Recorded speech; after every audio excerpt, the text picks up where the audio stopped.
Good evening, everyone. It is 6:01, and I will call this meeting of the Town of Lunenburg Committee of the Whole to order. Before we begin, I'd like to acknowledge that we are in Mi'kma'ki, the ancestral and unceded territory of the Mi'kmaq people. I'd also like to note that Councillor Birtles has sent her regrets for this meeting, and with that, I'll look for a motion to approve the agenda. Moved by the Deputy Mayor, seconded by Councillor Halverson. Any additions or deletions? Seeing none, all those in favor? Opposed? Motion is carried. That takes us on to the meeting minutes of March 1st. Somebody would be so kind as to move their approval. Moved by Councillor Ernst, seconded by Councillor Duggan. Any errors or omissions to note? Seeing none, all those in favor? Opposed? The motion is carried. I should also note that Councillor Sanford is on her way and will be joining us shortly.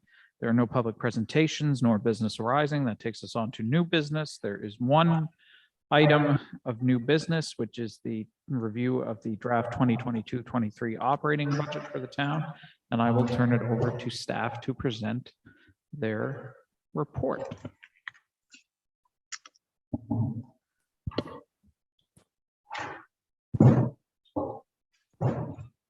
Thank you, Your Worship. So staff have a presentation this evening that will take council members through the highlights of the 22-23 operating budget. As we begin this evening, I'm going to turn things over to Kathleen Rafuse, the town's accountant, to take us through some assessment trend information.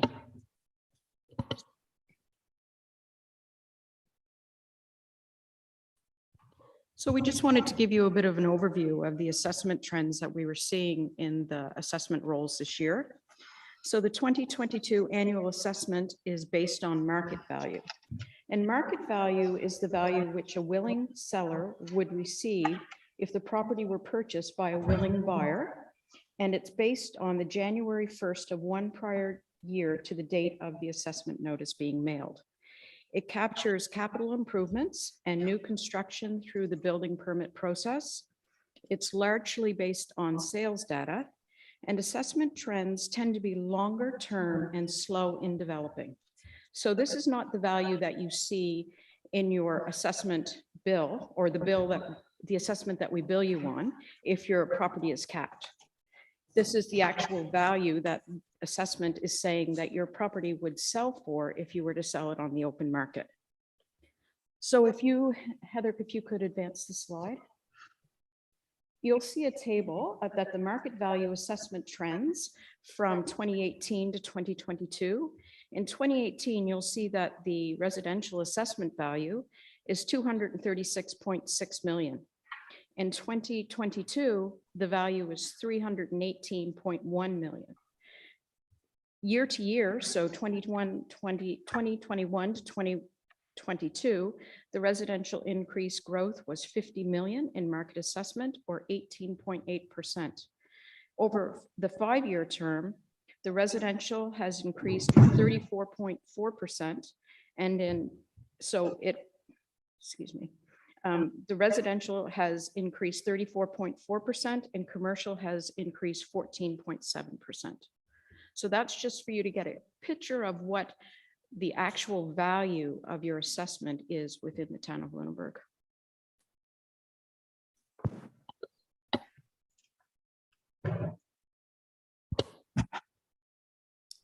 Thank you, Kathleen. Let me begin just by noting that the draft budget before council this evening is balanced, and that the total revenue and expenditures equal, with a budget of just over $8.4 million. Advance this slide. Thank you, Heather. So this is just depicting the various sources of revenue for the town. The draft budget is funded with no increase to the residential tax rate.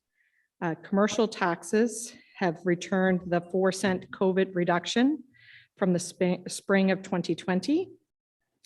The budget does reflect a sewer rate adjustment of the 4.1 Nova Scotia CPI increase, but we will speak to sewer rates more fully later on in the presentation.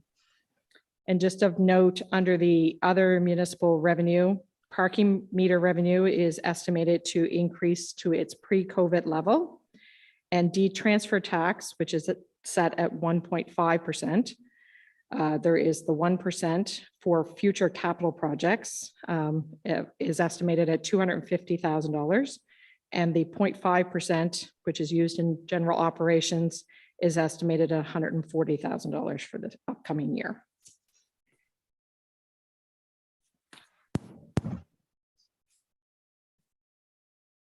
The pie chart is a quick summary to show council the percentages of the budget related to our various departmental expenditures.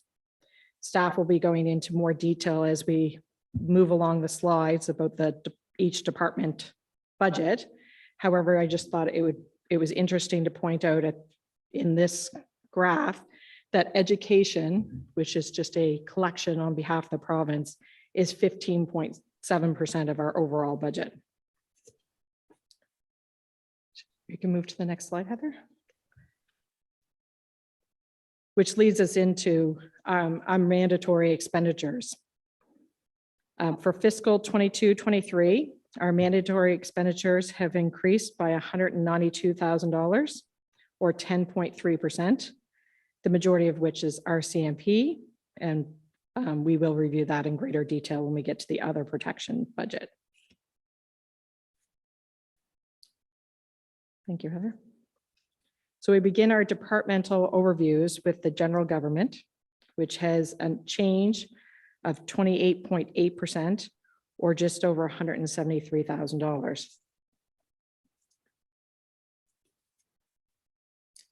The changes include an increase in our anti-racism special committee budget of $15,500, which is one of our CCP initiatives.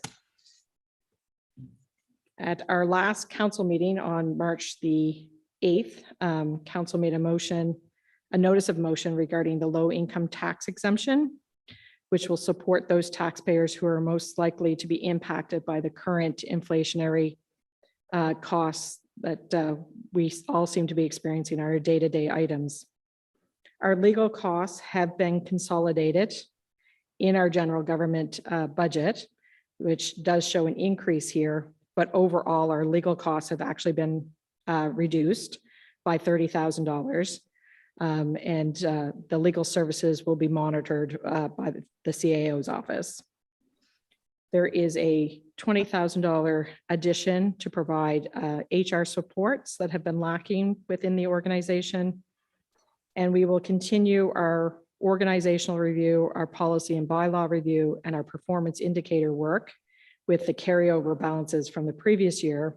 However, there has been $95,000 added to this budget for any possible new positions that might result from that work.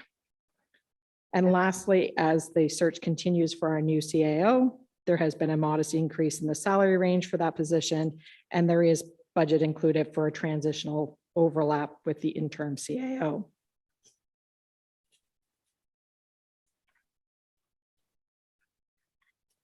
Moving on to other protective services. The overall departmental budget has changed by 17%, but it's actually more than that for the RCMP. We have estimated a 20% increase, which is just over $171,000 for RCMP costs for this upcoming year. This is currently still an unknown to us because we're waiting official contribution amounts from the province.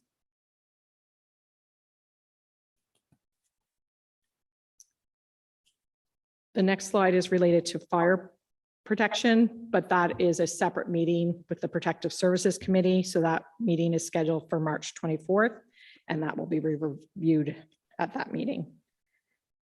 I will now turn things over to our acting town engineer to review the transportation and environmental health budgets.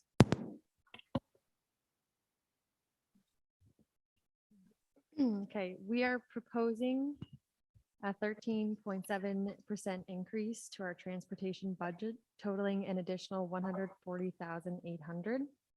There are a few line items that I would like to speak to.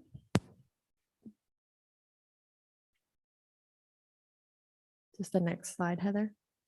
Oh, sorry. There is an increase to salary and benefits by $77,000. There are no new positions. However, the town engineer position is currently vacant but budgeted for the whole year. There is an addition of a safety consultant. Due to staffing changes, we now hire a safety consultant. This is part of the transportation budget because the safety consultant deals with mostly with our public works team and related activities. There is an increase in our vehicle repair budget, and this is due to our aging fleet. The increase requested in our fuel budget is due to the increase in fuel prices. The amount of this increase and $9,000 is based on an average yearly usage of our fleet and estimated fuel prices for the coming year.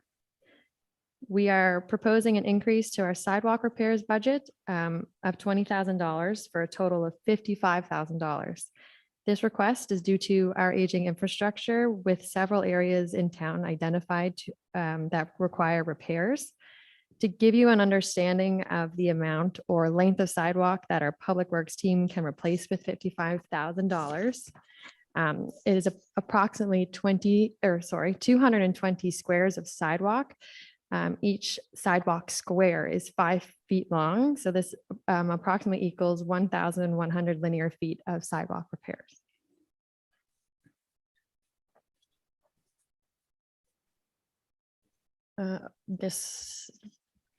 The environmental health budget is also for me. So we are proposing an 8.3% increase, totaling an additional $116,500. Next slide, Heather. Thanks. Okay, so there are two items that I would like to speak to here. There's a proposed increase to the lift station maintenance budget. This is due to more frequent cleanouts required and the cost of maintenance in our recent years. Previously, all of our lift stations were serviced every 6 months. Now we have multiple stations that require more frequent cleanouts. This is due to the stations being filled with grit and gravel washed into our combined systems and higher grease volumes from restaurants. The more frequent cleanings will also reduce the maintenance required on our pumps. The second item is for the WRO, so water resource operators. So previously we've had 1.5 WROs allocated to this environmental health budget. That's because we had 3 positions divided equally between this and the water utility. We now currently have 4 water resource operators, and 2 of which are included under this environmental health budget.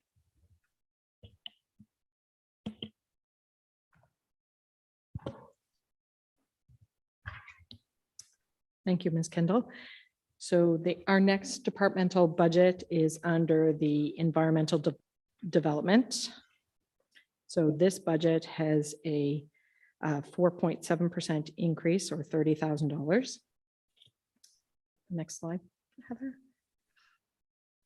But a number of those are that there is a full-time director position planned for the planning department. Council has included a housing study for $20,000, and the economic development position is funded for the full year. There are reductions in the old fire hall budget by $13,000 with mothballing that facility as much as we are able. And then also the Lunenburg Academy has some reduced costs, some of which is the reallocation of legal. And then there are some other operating reductions there as well for close to $20,000 reduction in that budget.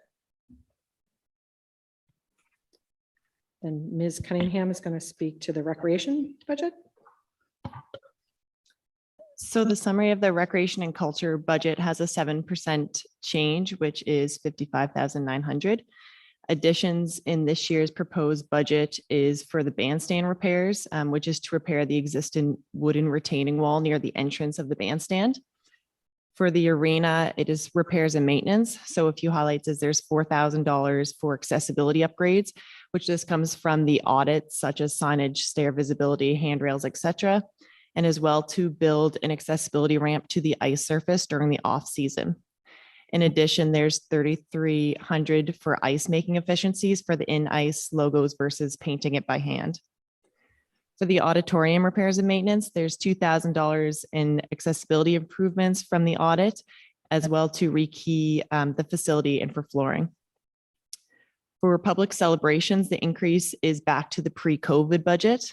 In-person events were reduced due to provincial restrictions, which ultimately reduced the budget, but we are anticipating that events will be held in person for this year.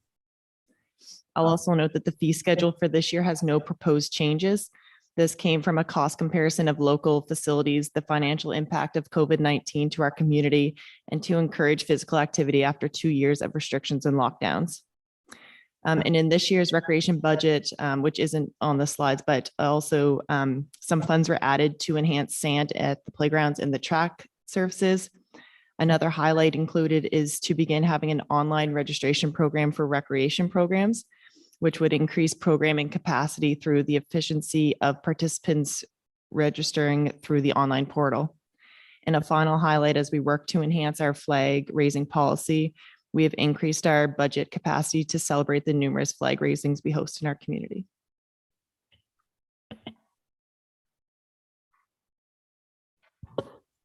Thank you. So our last departmental budget overview is for fiscal services. So fiscal services is the budget that includes our principal debt financing, our reserve transfers, and our mandatory provincial education transfers. This budget has increased by 12.4%, which is just over $174,000. As we noted earlier in our presentation, that our detransfer tax for capital is $250,000. That is a $75,000 increase based on our 5-year average. Next slide, Heather. Actually, the next one after that. So then we wanted to talk about sewer rates. We have just in the past month, council has supported a motion to submit an application to the ICIP program for funding towards a $9.9 million plant upgrade. If successful, this will require substantial investment still from our community. So finance staff have prepared sewer rates based on these debt assumptions for a plant upgrade. So the next slide, Heather. So at the far left, after the categories, you will note the approved rates from the 21-22 capital or operating budget. Then you will see the rates with the 4.1 CPI adjustment, as we had noted, how the draft budget before you is prepared. Then there are a range of options with the debt financing. To the far right is if we implement full debt financing at this point, and then it graduates back. If council wishes, they can implement the full debt financing model now, which will reduce our overall capital borrowing at the plant, which is estimated at this point to be completed in fiscal 24-25. Or if council wishes, they can phase those increases in. And we just have one last slide in our presentation for council this evening. It takes our median taxable residential assessment at $210,500 and just shows the increase to that taxpayer year over year for council's reference.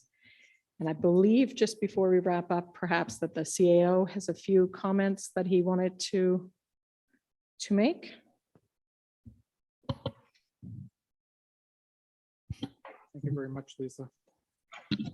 Looking at the budget from a broad perspective, we've identified six themes here that we think are important. First and foremost is the effectiveness of our plan in achieving and implementing the CCP. We feel there are quite a significant number of initiatives here within the document that in fact drive the CCP forward, and we'll do a full reporting on all those as part of the budget communication package. First and foremost, council's number one priority, which is an application for the wastewater treatment plant upgrade, is complete. And our plan right now is to have that submitted to the province on the 22nd, which is next Tuesday.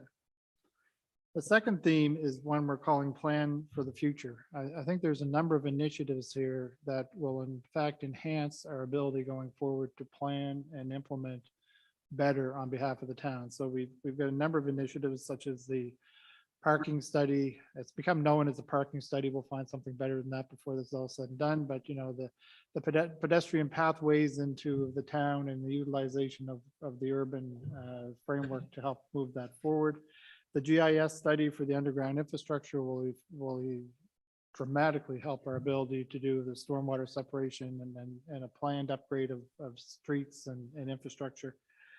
And, you know, we have a lot of accessibility improvements to the recreation facilities, which I think is very important as we move forward. The third bullet that we're going to focus in on is called building capacity. And there are a number of things in the budget that are really realigned to help with a growth or a service-oriented growth strategy on behalf of the town. Everything from our organizational structure review to our bylaw and policy review to the human resource support that we're bringing in to help respond to some of the items found in the engagement study done on behalf of the municipality. The fourth theme, for lack of a better word, it's just basically called recovering from the COVID-19. And I think we've turned a corner, for lack of a better term, with respect to the fact that the provincial guidelines will be disappearing on Monday. And so we've got a number of things here that we want to put money into getting life going again here in town. We want to recreate and support, you know, the recreation of our community spirit. We think that's really important. So we've done a significant amount of work in upgrading trails. The tree planting program is really quite exciting. Getting people out to the waterfront, walking our trails, bringing back visitors, that type of stuff is, I think there's support for a lot of that within the budget. And we've reinstated our budget, as Kelly just indicated, for public celebrations to get the support back in the community to enhance that over what it's been the last couple of years. The fifth one is we've termed responding to economic realities, and this is a real thing for a lot of our residents. The number one thing I think that the council has done in this regard is the low income tax relief program, which will be hopefully approving next week, but it's fully budgeted and will really respond to the fact that low income people within our community are going to receive a substantial amount of support going forward in light of the residential tax increases that are present. We've budgeted for the RCMP increase, and we have no residential tax rate increases, which I think is very positive in this budget. As well, no recreation fees. There are a number of municipalities. I know Kelly referenced the municipalities in the immediate area. I know in Halifax, I know the recreation fees have jumped considerably, in some cases as much as 50%. So I think it's good that the current budget, the current plan, allows for people to be able to utilize the recreation facilities and the recreation programming with no new costs associated with that. That's admirable. And finally, the last category that we'll be really expanding on through the communication plan is one called infrastructure enhancements or improvements. And we have a significant number of capital upgrades, including 2 street paving projects, the Green Street sidewalk, the Tannery Road sidewalk. So we're investing in our community, we're investing in our people, we're doing our very best to ensure that this budget is responsive. We're building organizational capacity and planning for the future, which I think will set council up to be even stronger and faster in the years to come. Information is of great value. having the GIS work done and a few other studies under our belt will give us more information on how to go forward implementing the CCP. And when we get our org structure finalized and get those positions in play, we'll have a greater degree of resources to help us move there. So staff are pretty excited over this. We think it's a good budget. It's a balanced budget. And we think we've responded to all the key priorities that have come our way. So thank you. Kevin really stole my thunder there. And put it much better than I will, but I just wanted to say, excuse me, before I open it up to council comments, that I would reflect Kevin's comments that I think this is an incredibly well thought through budget. I've been on council for 5 years. Councilor Mosier's been here for 12. I think he'd echo my sentiment that this is the most pleased I've been with a budget when it's been brought forward to us since I've been here. So I really want to thank and commend staff and finance staff and all the other departments and under Kevin's leadership for producing what I think is a quite excellent document that's very reflective of council's strategic priorities. And with that, I will open it up to any questions or comments or discussion. The Deputy Mayor. Thank you, Your Worship. Yeah, this is a very thoughtful and supportive budget to council. It's a real pleasure to see. Another thing, and just in particular, in terms of transparency, like just a little thing like our legal fees being consolidated, that, you know, the public, that's a question we've had from the public ever since I've been on council, and it's all so piecemeal. So I think that's a real win for everyone, right? So it's very good. Saves me adding it up every year, I'll tell you. Yeah. No, that's really good. I am really, I'm interested. I'm also excited at how much that we have actually put into this budget without, you know, having to look at a rate increase.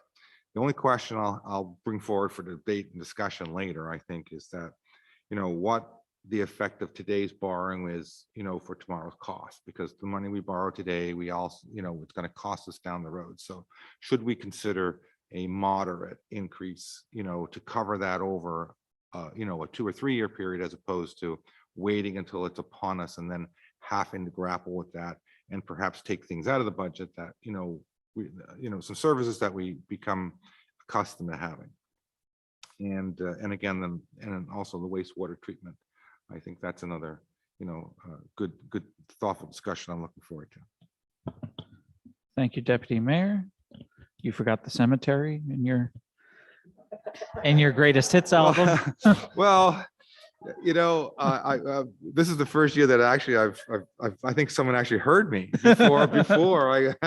We did have a pre meeting on the budget, and I do see it's been addressed. So, you know, I mean, I'll cut that a little slack for now. Maybe if I get cranky and tired, I'll bring it up later. Councilor Alverson. I would assume that's why the cemetery was left to the last page. I will echo the sentiments of everyone else. I'm very happy with what I'm seeing here. Quite frankly, the fact that we managed to do as much as we have, I would ask, I guess, you know, we're all aware that the taxes, the assessments have gone up. Maybe just for the benefit of the public here, would we have been able to do what with this budget, what we've been able to do had those assessments not risen to the level they have? I think the easy answer, unfortunately, Counselor, is no. There would have been a lot more difficult decisions that we would had to have made if the assessments hadn't increased the amount that they have this past year. Following up with the Deputy Mayor's comment, then that's a one-time hit for us, and that's really helped us out. I mean, I hate talking increases as well, but I guess I'd like to hear, how are we sitting as far as our reserves right now? What kind of situation if we really get, you know, in the mud? Are we positioned to deal with that, or are we in a position where, you know, if something goes drastically wrong, we're deep into capital borrowing at an emergency level? So within the budget document that you have there, you do have projections for our fiscal 21-22. We've had some additional support from the provincial government with a doubling of our equalization. Not that this is a benefit to the organization, but we have had some staff vacancies, so that's allowed some savings there. And so we do anticipate that there will be sort of a one-time transfer of in the tune of maybe $300,000 that we will be able to put into our operating reserves, which will certainly help that greatly. So if you had asked me a year ago about our operating reserves, I would have said, yes, we were definitely at a critical level. I'm more comfortable where they are now, but they still need to grow. If we're looking in relation to our FCIs, they still won't take us out, out of that red zone sort of thing at this point, but we are moving in the right direction. There is some additional transfers included in the operating budget here, but there's always room for more rainy day savings. That's for sure. Yeah, that's all I have now. Thanks. Any further questions of finance staff, comments? Seeing none, I just have two quick ones. One, what is our confidence level in our RCMP budgeting, and when are we gonna, this might not be something you can answer, but when are we gonna know? Ms. Racefius was trying hard today to try to nail down some additional information on that. So at this point, we really just don't know. I think we have been very conservative in our estimate based on what we're hearing from our other municipal colleagues, but we just don't know. Conservative meaning we've over budgeted. Yes, Yes. that is correct. Yeah. What we've heard to date is an 11% increase in our base rate and 1.75% increase effective for each of the 5 years retroactive. If you add that up, it's roughly 20%, and that's what we've budgeted. A number of municipalities have gone anywhere between 12 and 15%. So we've managed to build the full 20% in, so there may be an advantage there at the end of the day. But we've not received any information from NSFM or the provincial government with respect to specific numbers other than those two. We keep hearing that 11% increase plus 1.75% per year retroactive. So that's all the only direction we've been given. Okay, and the only reason I ask is I'm sensing a high level of comfort with the budget as is, so I'm just wondering if it's worth waiting to know what that number would be in practice. I have you, Councillor Sanford, but I got one more on my question just before then. You mentioned the equalization, and I know that was doubled last year. And I think the theory was that was doubled while the negotiations for a new MOU were taking place. Do we expect that? I think the last time I looked at this, you've budgeted for the 50 that we normally get. Is there any expectation that would double again this year? There may be a possibility, Your Worship, but we have not received any confirmation of Indication, that. so you haven't So budgeted for it. I Yeah. have not, no. Okay. Councillor Sam. Just to acknowledge all the great work that has happened Mhm. to bring this together. And it is nice to sit down and have a balanced budget. Very nice. Just to confirm, I think we're experiencing maybe increased revenues from our deed transfer tax. Yes. And we're experiencing increased revenues in the context of the property assessment value increases. Probably increasing a little bit of revenue from the current gas tax, the price of gas.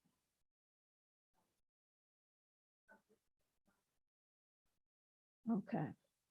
Just trying to get my head wrapped around Councillor Halverson's point about where we are and, in case we had a rainy day or something, but I get a sense and a feel that this is balanced without having to, really dig and gouge at things. And we are experiencing some positive revenues, and hopefully that will continue for some time. Yeah.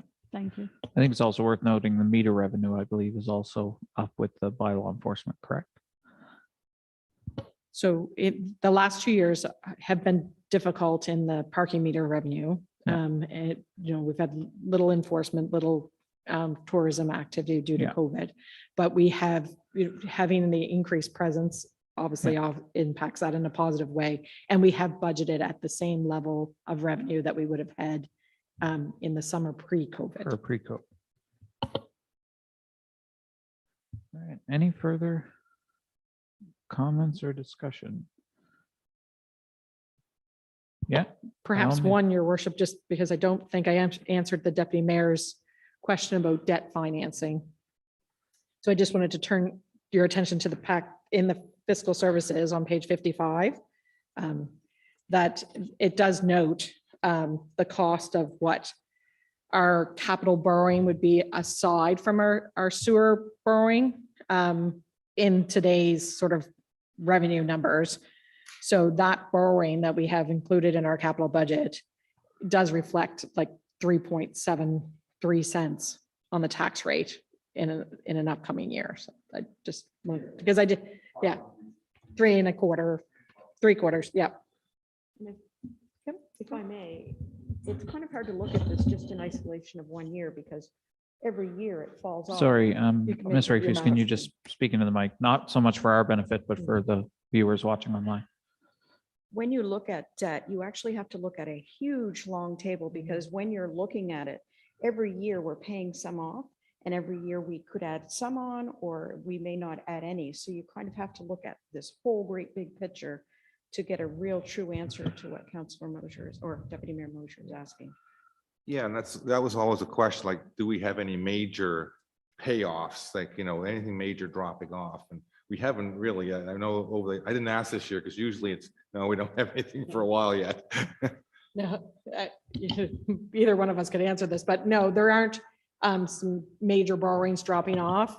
But as you know, our capital needs are not settling down either, right? So they're escalating. So, anything that would drop off, I'm sure there would be some equally important project that would need to be moving forward to be funded with that as well.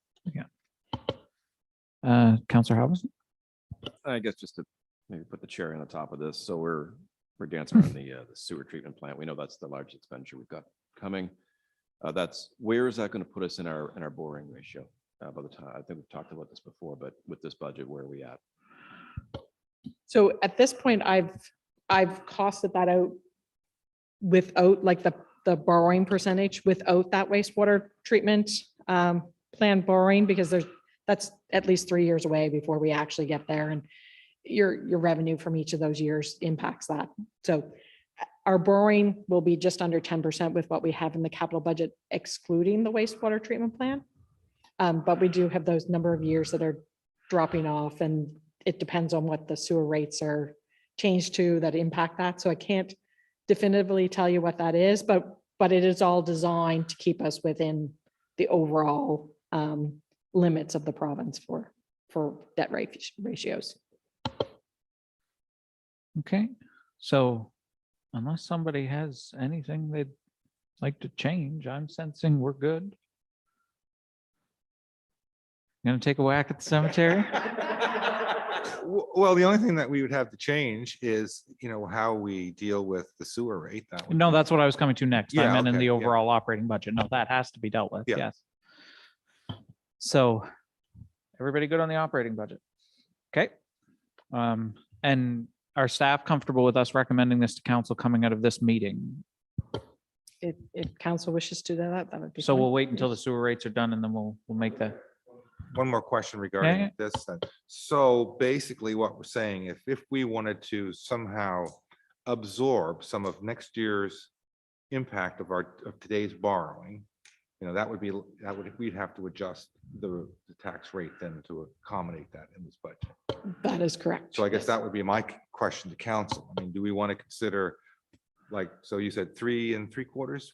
Yeah, so do we put it up, a cent and a half this year and a cent and a half next year, or do you just take it the 3.75 next year, and then knowing we may not have, the impact that we have this year with rising property values and assessments. So I guess that's the discussion I'd like to have with council.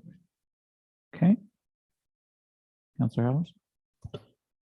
Well, I guess I would just ask, so the deputy mayor, to the deputy mayor through the chair, I guess you're just trying to avoid the sticker shock in 1 year, spread it out over a couple of years. Is that what you're after? Yeah. I guess then to the staff, I mean, it's, what would we have to do to make that happen? What are we talking, 1%, 1.5%, 2% this year, next year?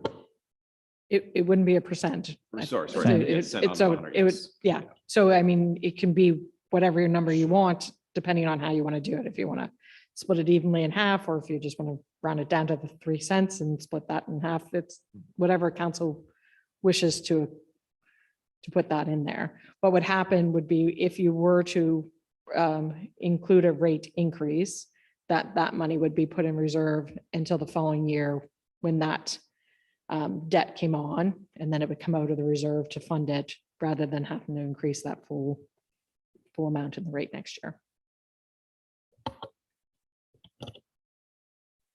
And if I may, just, and that's just, and that carries, not just 1 year, that carries probably 10 years along, right? Would that be?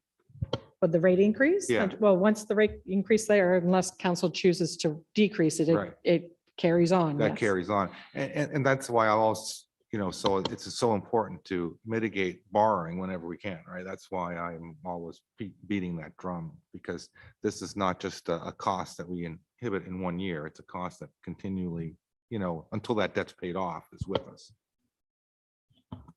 Yeah, because the debt is forecasted out for a 15-year borrowing, actually. I have Counselor Sanford. If we sell some of our assets, some of the funds from that would be paid on our debt, would it not? So if you're selling like, I assume land was, right, assets, those go back into your capital reserve. And so they can be used for future capital projects so that you could avoid borrowing in those years for those. And it can be used to offset debt financing. Thank you. So I would ask the deputy mayor, do you have a number in mind that you would like council to consider?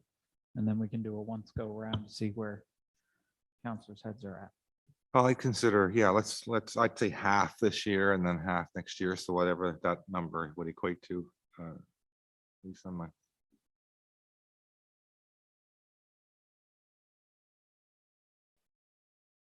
Rounded something, yeah.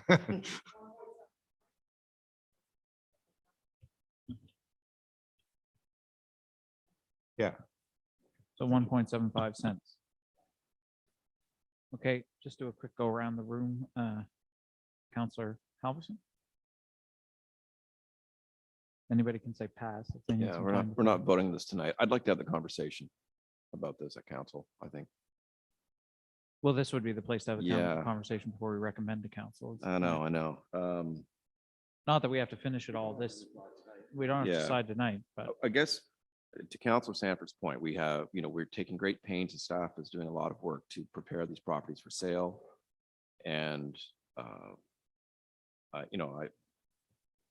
whatever we can do to lessen the burden on residents throughout, I'm happy to do. But to the deputy mayor's point, is it better to have death by 1,000 cuts or a knockout blow, right? I'd rather spread that pain over 2 years if we need to, than hit them in 1 year. But I think until we know where we're at with property sales, I don't know that setting a 1.75 or a set rate, we can do that. I'd almost be inclined to look at perhaps a hybrid model, perhaps a lower interest, just so we're prepared. We've got something in the bank. I don't think we need to fund the whole thing over 2 years, but if we said, say, 1 cent instead of 1.75, that's a little bit better pill to swallow over 2 years. And it allows staff the time to get those properties in order and move that along. okay, Counselor Duggan?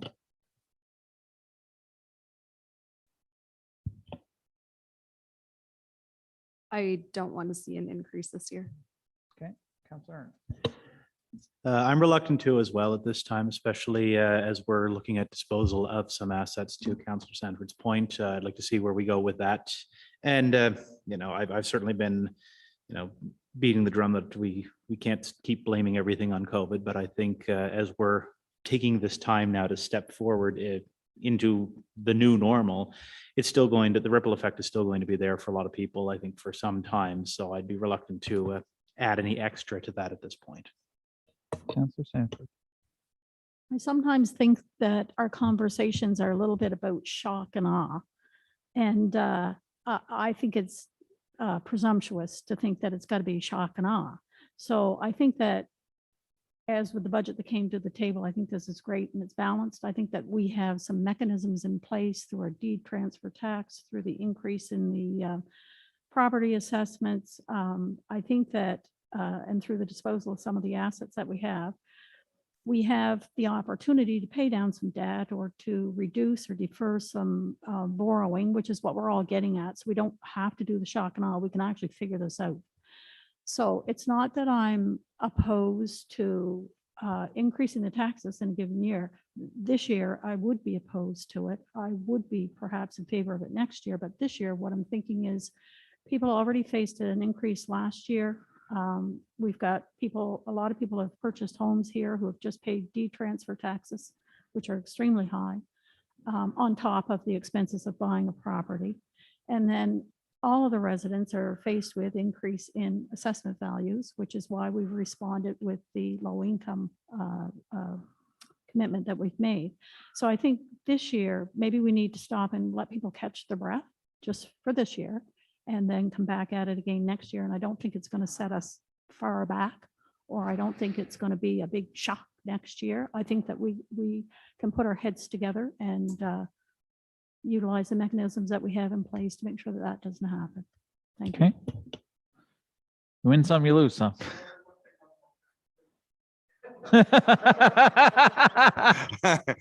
And I mean, I guess, I personally budget just for that reason. To smooth things out, and that's, and our budget, and we luckily we luckily managed to do all this, but there's make no mistake, yeah, there's expense here to the residents of Lunenburg. I mean, it's just that we haven't burdened them with it with a rate. They've been burdened with it over their assessments.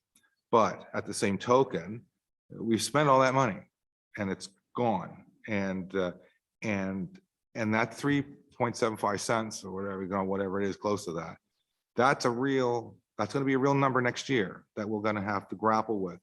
And we may not have the benefit of rising assessments. And in some days, assessments go down, and then councils look really bad because they have to compensate that with rates, right? So that's why I always want to keep on top of that. And that's why I want to mitigate the borrowing. And yes, we will sell assets, but believe me, we'll have borrowing next year as well, right? So that way, at least then we'll know what we've gained from our sale of our assets, and we'll be able to have actual number to apply to it, hopefully, rather than hoping we'll have it, right? So Yeah. that's the only reason why I'd like to smooth it out over, this year and next, as opposed to in 1 year, because it wasn't pleasant last year when we had to raise them almost 6 cents, right? Yeah. Well, 3 cents on the residential rate and Yeah. 1.5 on the Yeah. on the deed transfer that amounted to Yeah. 2.5 cents or something like that, of equivalent on the residential rate. I'm wondering if finance staff can speak to, like, my sense is the council's not up for a tax rate increase this year. I'm wondering if staff can speak to, though, like, knowing that assessments run a year behind, and that we haven't captured a lot of the market potential or sales activity in the assessment rolls from, the 2021 year, which was, a very significant year in real estate in the town and obviously in the province. Is it your estimation that the algorithms captured most of that value, or can we expect a reasonable increase next year? I don't want to ask you to, I'm not going to say ballpark, but because I know finance doesn't like it when I say ballpark. So this year's assessment would be based on 2020, right? Correct? Yeah, Is it? January 2021. So next year's assessment is going to be based on 2021. 2021 has been a hot year based on our deed transfer tax. Now, it'll all depend on how assessment actually looks at the neighborhood, because just because it's bought and sold at $1 million does not mean that when they go in, that they will assess it at $1 million. They look at the neighborhood and they may only assess it at 700. So will you see growth? Yes. Will it be as much as we've seen this year? I'm not sure. All right. So I'm guessing that's, unless anybody has anything else they'd like to discuss on the, take a crack at cemetery if you want. No.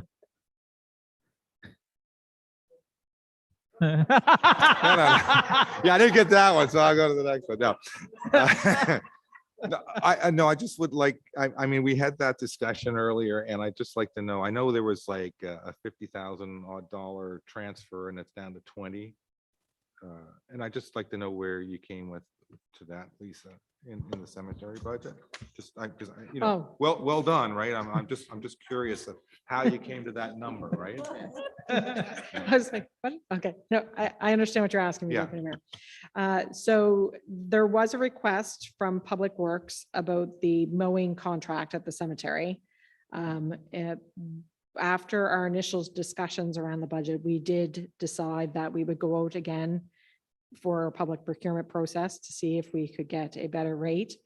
And so currently we have held that budget for mowing at that same level as last year and hoping to trigger that through the public procurement process. But there is some offsetting reserves that could be transferred back there if need be, if that doesn't come in to balance that out. And one of the things that we talked about was like winter burials and things like that. Has had any consideration on that in this budget? It isn't, but as you know, Kevin has spoken to when we were talking about the capital budgets, that's one of the operational plans that we want to bring forth for council. So there will be a fuller staff report to that, where I think you can get into all of those questions that you're always dying to ask about the cemetery. I have Councillor Sanford. So if we're going to do some interesting questions, I have two, please. They're always interesting. I just, help me to understand this, please. So under the transportation services expenditure budget and under general equipment for repairs to the 2021 international, we have budgeted $6,000. And last year we spent $3,000. What I'm wondering is what are we doing with a 2021 international that we have to spend that kind of money on? I don't understand that. So the budget was 3,000. We've actually spent 6. Unfortunately, there are things such as just the registration alone is $1,000 for the year. You know, then the oil needs to be changed, Yeah. you know, those sort of, they're minor repairs, like not even repairs, they're just maintenance, Yeah. but unfortunately, that's what it costs to operate a vehicle of that size. Gotcha. Thank you. Yes, And you're that welcome. helps to understand, because I'm thinking it's new, right? How can you spend that much money on a new vehicle?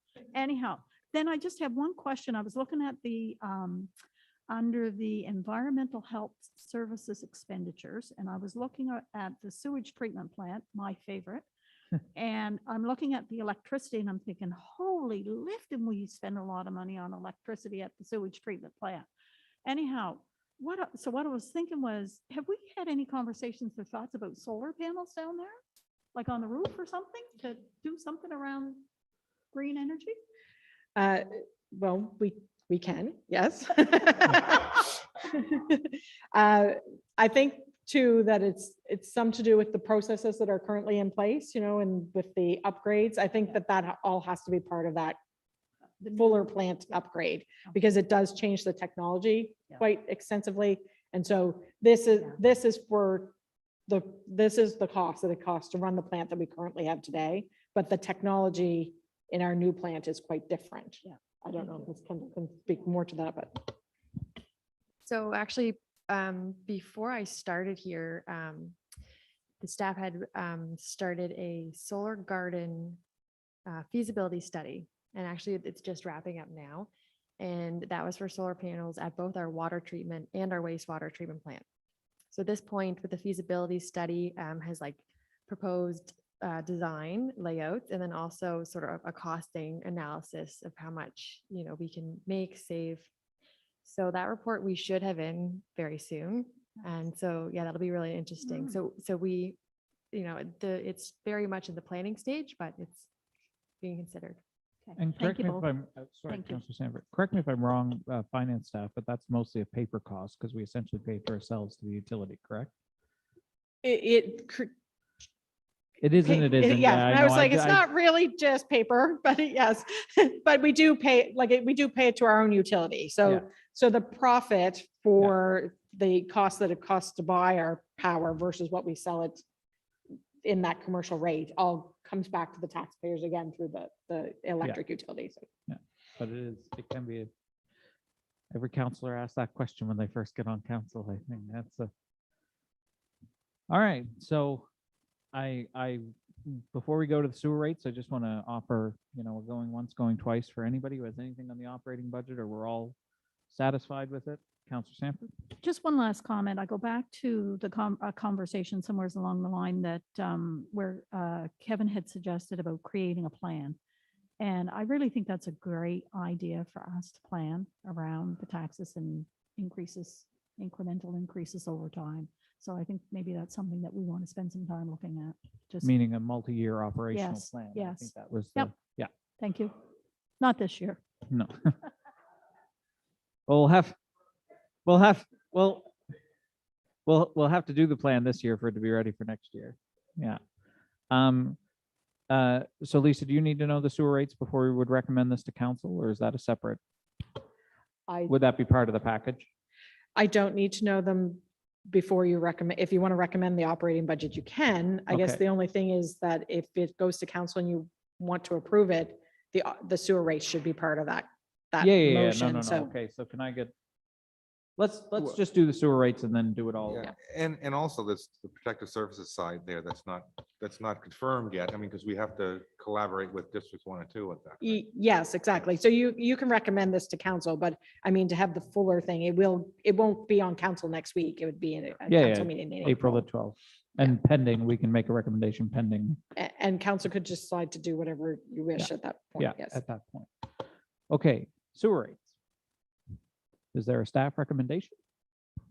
The staff recommendation would be the full debt financing. Yes. I figured it would be. That's why I asked. Any comments or questions on that? Is everyone okay with the full? Okay. So I'm just trying to get I think everybody's okay with the full kit. All right, so assuming that everybody's okay with that, can I get a motion to recommend the operating budget as presented here by staff with the full sewer debt recovery to council? I assume it would come probably April the 12th or something like that. Yeah, for the April the 12th meeting. Can I get a motion to that effect? Moved by Deputy Mayor, seconded by Councilor Ernst. Is there any discussion or debate on that motion? Seeing none, all those in favor? Opposed? Motion is carried unanimously. Our next meeting date, at which I assume we will be doing the utility budgets.